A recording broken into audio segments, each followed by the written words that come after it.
Look at these two pictures closely. Now, what do you notice first? Comment down what you notice first in the comment section down below. Alright, if the first thing that you notice are the girls, then I suggest you should quit chess.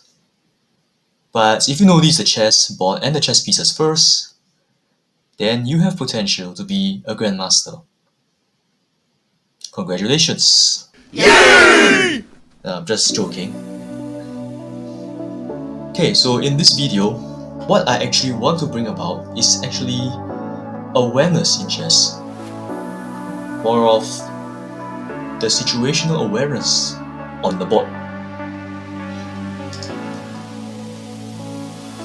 This is essentially because our attention is limited. So if we can put our limited attention to where it matters the most, the chances of us winning is very high. Alright, so take a look at this puzzle down below. What do you think is the best move in this case? Now, if your first move is to look at the girl, the queen in this case, and you capture the juicy queen, well, that's a big mistake because you blundered mates in one. Now back to the puzzle. What do you think is the best move? Alright, I'll let you figure it out on your own. But I always tell my students this one thing, that when it comes to any puzzle, any position, the first thing that you should look for should be to look for the kill first. Alright? Because if you can win, if you can checkmate your opponent, then do it. Alright? Then you don't need to look any further. Now here's the distinction between the strong players and the weak players that I notice when it comes to awareness in chess. The strong players, they will look at the big picture first before zooming in. They know what they're looking for and they're very logical about it, which I will be talking more about what I mean. Okay, now for the weaker players, in general, they have very narrow vision. They don't know what to look for and they look at what excites them, essentially where the action is taking place. They feel more than they think. For any kind of situation, they tend to use their emotions first. They prioritize their emotions rather than rational decision making. So, what's the way to overcome this?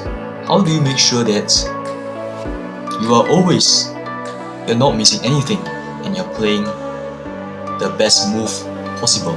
After all, by playing the best move possible, you're essentially putting yourself in a favorable position to win. Now, notice that I don't say you will win always, but you are essentially in a better position to win. You don't know what I'm essentially talking about, you can refer to the videos I've posted in the past about understanding chess as a game. Anyways, I'll be discussing more about this procedure in particular. This procedure essentially ensures that you stay guided all the time and you're not missing anything. Like I mentioned earlier, the procedure can start with, can I win by checkmate? This is essentially step number 1, or you can use a flowchart to guide your thinking process. Essentially, in any case, you want to play your game systematically such that you are following a logical flow of thought.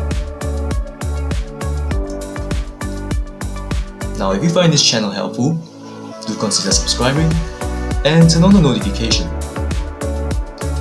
For just $5, I can review your game and give you my brutal, honest feedback on how to improve. This is where I believe where I believe that most improvement takes place for beginners. Lastly, I also do coaching on a one-to-one basis where I can go over games with you and pinpoint exactly where to improve and provide the necessary puzzles that can guide you to think more systematically. Alright, that's it for this video. Do remember to subscribe to the channel if you haven't, and I will see you in the next one. Take care.